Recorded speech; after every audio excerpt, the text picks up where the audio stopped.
मेरी तो चिंता है कि निर्मला जी इसका जवाब क्या देंगे, सबसे बड़ी चिंता है, क्योंकि निर्मला जी और पूरी की पूरी कैबिनेट डिनाइल मोड में रहती है। जब हम कहते हैं बेरोजगारी चरम पे है तो उसके भी फायदे गिनाने लगती है, रुपये का अवमूल्यन हो रहा है तो उसके फायदे बताने लगते हैं, महंगाई के बारे में तो कंप्लीट डिनाइल है कि कहीं है नहीं। मुझे बेहद खुशी है कि होसबोले साहब को एहसास तो हुआ जनता के दर्द का, लेकिन उन्हें एक और कोशिश करनी होगी अपने संगठन जिसको वो प्रेरित करते हैं पीछे से भाजपा को, कि जब तक चुनावी मुद्दे बुलडोजर, हिजाब, हिंदू मुसलमान बने रहेंगे, असमानता पर हम परिचर्चा करते रहेंगे, गरीबी पे परिचर्चा करते रहेंगे। आज़ादी के 75वें वर्ष में ये सामूहिक जिम्मेवारी होनी चाहिए कि लोक विमर्श में उन चीज़ों के कोई मायने न हो जिससे गरीब की थाली, मध्यम वर्ग के सरोकार का कोई सीधा ताल्लुक नहीं है। सर, कैंडिडेट हैं उनमें जिस तरह से जुबानी जंग हो रही है, शशि थरूर साहब कहते हैं कि मल्लिकार्जुन खड़गे किसी तरह का चेंज नहीं ला सकते हैं। मल्लिकार्जुन खड़गे कहते हैं कि G23 जैसा कोई कैंप नहीं है कांग्रेस के अंदर। किस तरह से देखते हैं? देखिए, मैंने पहले भी कहा था, मैं दोहरा रहा हूँ, दो अलग व्यक्ति हैं, दो अलग पृष्ठभूमि है। एक के पास अंतर्राष्ट्रीय संस्थाओं का बहुत विशद अनुभव है, 3 बार के सांसद हैं, एक तरफ वो हैं, दूसरी तरफ 10 बार जनप्रतिनिधि रहे हैं, छोटे तालुका लेवल से लेकर के यहाँ तक पहुंचे हैं। तो दो अनुभव है, दोनों अनुभव अलग अलग तरह के। अब कांग्रेस पे छोड़ा जाए कि दोनों अनुभवों में किस अनुभव के साथ जाना पसंद करती है।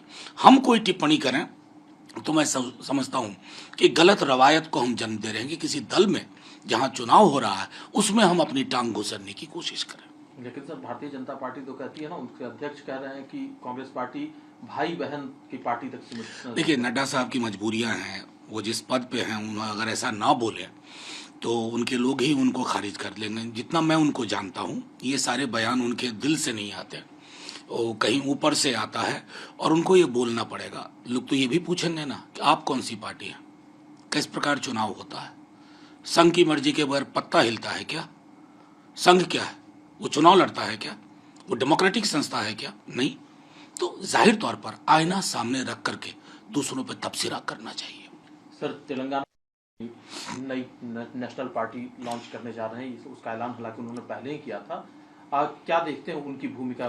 देखिए, हर कोई व्यक्ति अगर मुख्यमंत्री है किसी राज्य का तो वो सूबे का प्रतिनिधित्व कर रहा है। संघ राज्य संबंध की जब हम बात करते हैं कि संघ राज्य क्या है, राज्यों से मिलकर संघ बनता है ना, तो कैसे उनकी भूमिका नहीं होगी?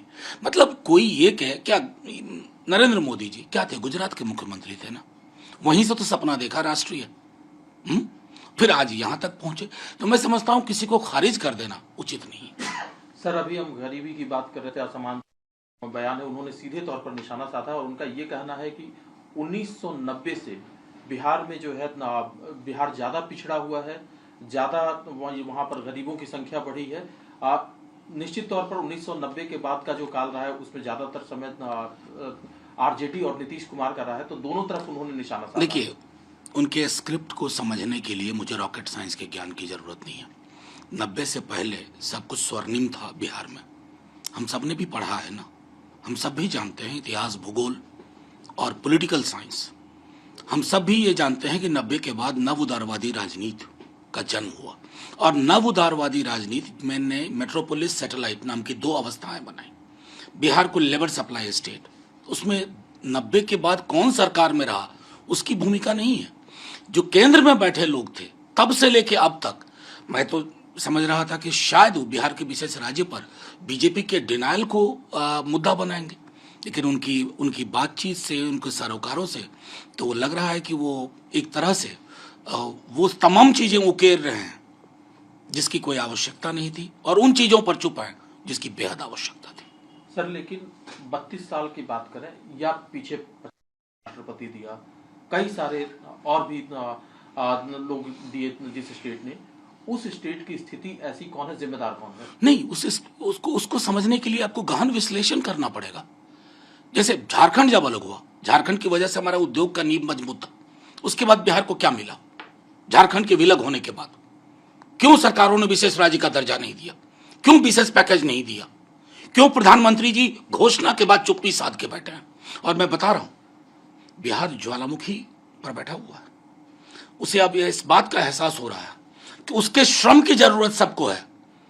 उसके श्रम को बिहार में निहित करने के लिए जो पूंजी चाहिए उसके लिए किसी का सरोकार नहीं है। और ये मैं समझता हूं कि हमारे सीएम और डिप्टी सीएम दोनों लोगों के एजेंडे में है कि किस प्रकार से ये सुनिश्चित किया जाए, न सिर्फ बिहार बल्कि हमारे जैसे और जो बैकवर्ड स्टेट्स हैं उनको बैकवर्डनेस उनकी नियति नहीं रहे।